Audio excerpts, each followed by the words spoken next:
Joining me now on this first in-person episode of Locally Sourced EP is the mayor of the city of El Paso, Mr. Mayor Renard Johnson. Mr. Mayor Johnson, thanks for joining me today. Well, thanks for having me. Well, welcome back to the show. This is actually your second time on the show, but now you are mayor of El Paso. Yeah, the first time I was on the show, I was a candidate. I wasn't quite mayor, and now I'm mayor. And look at this, we're back. Thank you for having us. So this is an honor to, excuse me, for you to have us in to City Hall to take this little episode with you. And I'll jump right into it. I mean, what made you want to run for Mayor of El Paso? Yeah, so, as I mentioned before, my family, we've been here, since the 1960s, the late 1960s.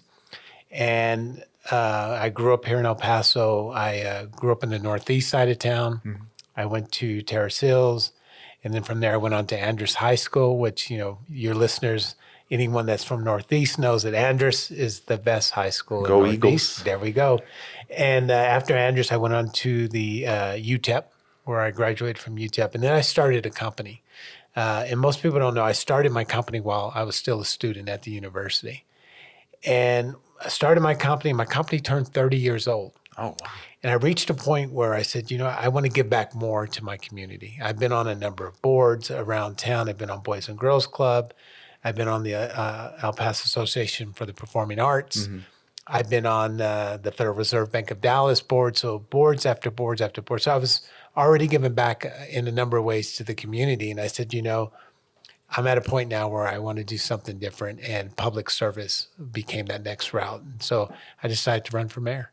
Oh, that's awesome. I mean, I can't imagine a more perfect candidate being from El Paso. And I know a lot of other candidates, mayors from El Paso, are from El Paso. But I mean, you're homegrown, especially from Northeast, which makes it even that much better, for me. Absolutely.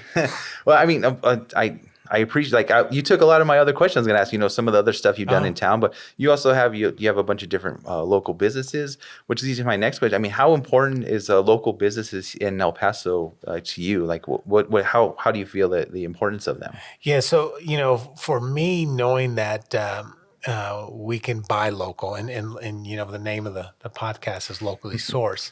So I think it's very important, especially now that I'm in this city as the mayor, that our purchasing department and we can do more with local vendors and buy local when we can, and we need to focus on that more than out of town vendors. So I would encourage your listeners, and I appreciate everything you guys are doing, because local companies are what makes El Paso happen. And as small businesses too are the backbone of any community and the backbone of the country. So it's important for us to make sure that we not only maintain and keep them going, but we support local companies and help them grow and get into a much, because local companies become not only from a small business to a medium business, they can become large businesses too. Correct. Yeah, no, I agree. I mean, if we were all just to support local, we can also help the community out as well. Yeah.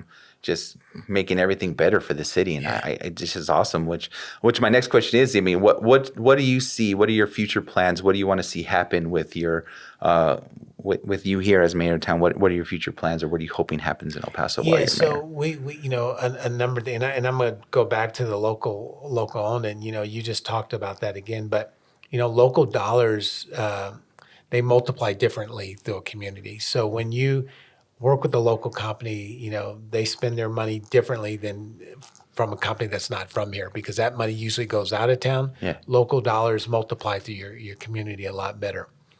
But for me, there's a couple pillars I want to focus on as mayor. One is economic development. One is infrastructure. One is quality of life, and one is public safety. And when you guys walked in today, you may have seen that I was meeting with the chief of police and the chief of fire. So that's very important that I look at public safety, and we had a very good meeting today. But when it comes to economic development, our property taxes are pretty high here in the city of El Paso, and we've got to start offsetting that by bringing in more of a commercial base, because right now the residents are paying about 67% in property tax, and then the remainder of the 33 is on the commercial base. We got to start flipping that around. We got to start attracting industry to come to El Paso so we can start lowering your property taxes. So economic development, I'm going to be hyper focused on that. El Paso deserves more. You look at just this past weekend, we had a major event here in our community. We had Coldplay that came to town, which is part of that quality of life pillar I want to work on. But let's take Coldplay. Out of all the Texas cities, where did they come? El Paso. That's right. Yeah. So, that's bragging rights, Yeah. and thanks to Jim Ward for, reaching out to that band and convincing them to come to El Paso. But what a fantastic evening for our city. What a way to really put us on the map and say, El Paso, we deserve that and more. And, and despite how good it was, there's still people that, want to talk bad about it, and I'm I don't understand why. It's. I guess they didn't get tickets. I guess. Yeah, exactly. But they should have went up on the mountain. I know that they even the people that were on the mountain got some airtime on the Coldplay screen. That's so cool. And I think a little impromptu song by the Coldplay there. Yeah, I saw that. So those are the things that your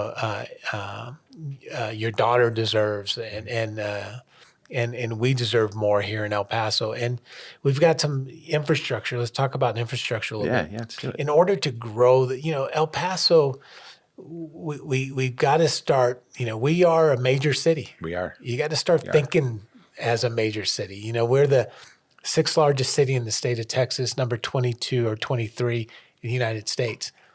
We're a big city now. We are. And we've got to start acting that way. And you got to have your infrastructure in place. You got to have your roads in place. You got to have, everything from when you walk down your sidewalk in the morning to getting into your car and driving down the streets. We have to fix the streets. And there's a lot of construction going on now, but, orange barrels are progress. So, it's frustrating right now. Yeah. I get it. Trust me. But when we remove those orange barrels, it's going to be much better for us here in El Paso. I do want to talk about one thing that we have an opportunity to do in the area of infrastructure is the number one tourist destination in El Paso. Do you know where it is?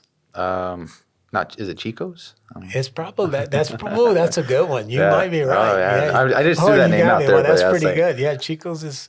You're up there with Chico's, so we might have a tie. Yeah. Okay. Sorry. I do not. I don't. Okay. So if you look at where the center of our city is, it's downtown. Right. And you will recall that everyone goes to San Jacinto Plaza. They do, yeah. A lot of people do. Yeah. And it's so beautiful. I mean, yeah, and I would say that you're correct. I think that's probably number one place everyone. Yeah. Or it's more touristy. Exactly. So people go there, they take pictures there. There's Winterfest downtown. So it's the magnet that we all are attracted to. Mm-hmm. But when you look at San Jacinto Plaza, which is a beautiful plaza, don't get me wrong, but we've outgrown it. Yeah. We've outgrown. And if you look at the grass areas in San Jacinto Plaza, very minimal.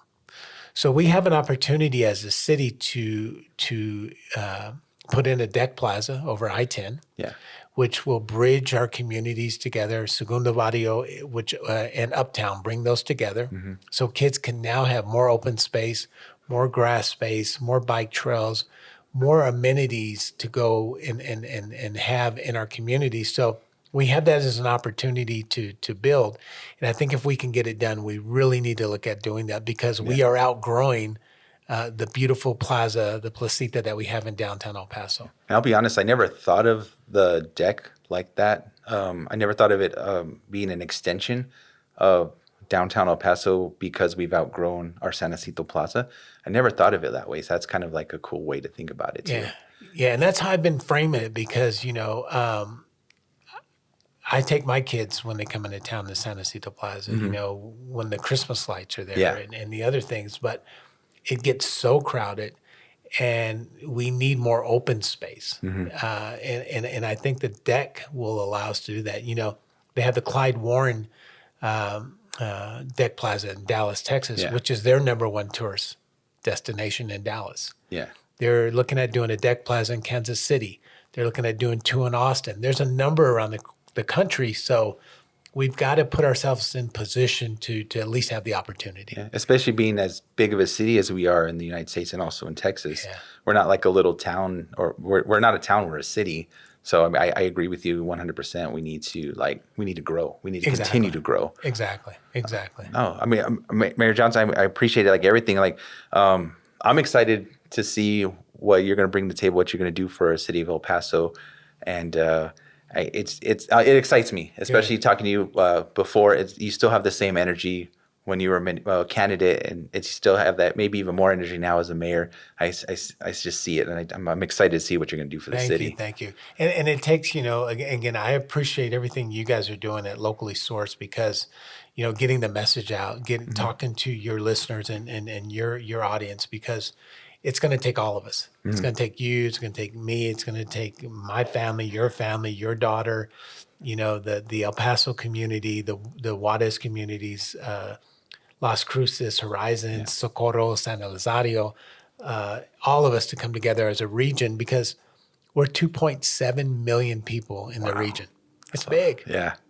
Yeah, it's a big people, and I think the cool thing about us, like especially here in El Paso, we're still pretty tight knit group that we usually we mostly get. I think we get along pretty well than a lot of other cities. So, but I think we could do a lot if we just come together, like you said, and just. Yeah, exactly. And I'm enjoying what I'm doing because I got an opportunity to meet the mayor of Juarez, Mayor Perez Cuellar. I've got the opportunity to meet the mayor of Horizon, San Elizario, Anthony, Texas, Las Cruces. So I can go on and on of all the mayors I've had an opportunity. And they're all aligned with El Paso's vision and the region's vision of moving us forward. So it's really, really good times for us. Oh, I can't wait to see what happens. And of course, if you need any help in any way, we can help out. We're always there to support. So I appreciate it. Again, Mayor Johnson, I appreciate coming on, talking to us on our little show here, and just promoting local like we always try to do.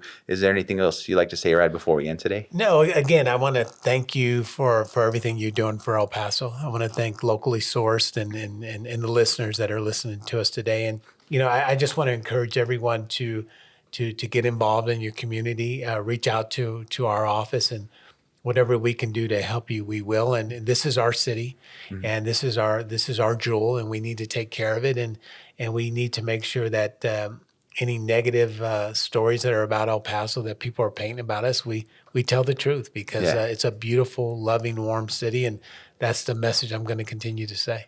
Oh, I appreciate it, and we'll send that message too. And I want before we go, I'll let you go. Thank you for answering my my Instagram comment. You commented you're a large shirt, so we had one done for you. Yeah, that's a large. That's perfect. We got a little T-shirt for you there. So that is my perfect size, and I will wear this with pride. Look at this. No. Thank you, guys. Mary Johnson. Thank you again for joining me. I appreciate it. Thank you so much. My pleasure.